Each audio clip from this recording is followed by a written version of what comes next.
Hi, this is Nicola, affair recovery specialist, and this video is for you as a couple if you're considering or wondering, doubting, questioning if your relationship can survive the affair, can survive the cheating. So I have many videos on what to do if you've cheated and you really want to make the relationship work, or if you're stuck on getting over the affair partner. Do check out my podcast and YouTube channel for those. And I've also got loads of videos on what to do if you've found out that your partner has cheated on you and you're not sure how to get through it.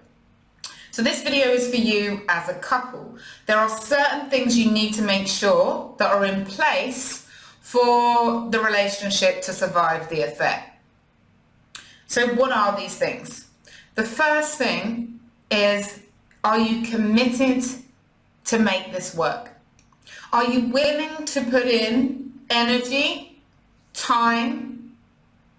Are you willing to invest in rebuilding the relationship? Part of that also means not just the actions, the loving actions, which are definitely needed.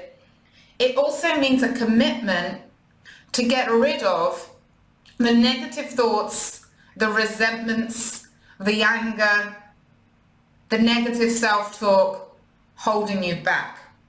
Because sometimes people are like, well, I'm going to do this loving action. Let's go on a date night. Let's go on a holiday. Let's make more time for watching TV, for sex, for conversations. But they're not looking at how their own thinking is harming the relationship, how their own thinking is self-sabotaging their future. So it's a commitment to not only work on the relationship, but to also work on yourself in the relationship. Sometimes people say, well, I go to individual therapy, Nicola.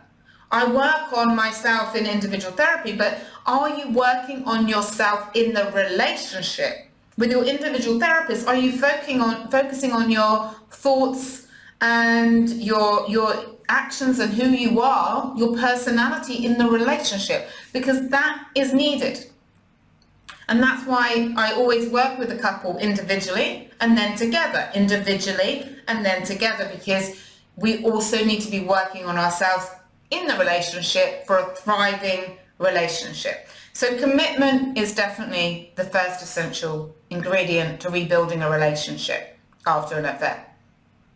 The second is making sure that you are compatible, that you are going to work together to make each other happier than you would be alone.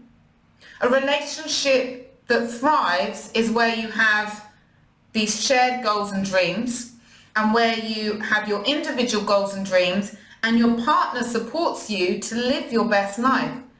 So here, when I work with couples, I give them action sheets on what are your individual values, what are your individual goals, what's a life well lived to you each. I get them to review the top 5 regrets of the dying, so they can see, actually, if I lived my life and I didn't do this or this, I would be unhappy, so can you support me? And then they have that shared vision, and they have that knowing of why they're in this together, and they're going through it.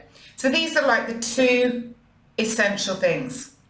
What are you committed to do the self-work and the relationship work?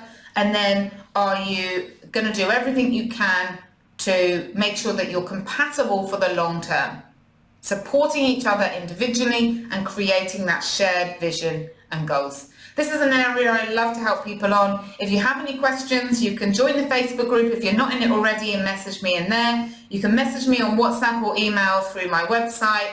I'd be so happy to help. And of course, I have my online affair recovery programs, relationship challenge, communication, empowered principles that all help with affair recovery rebuilding.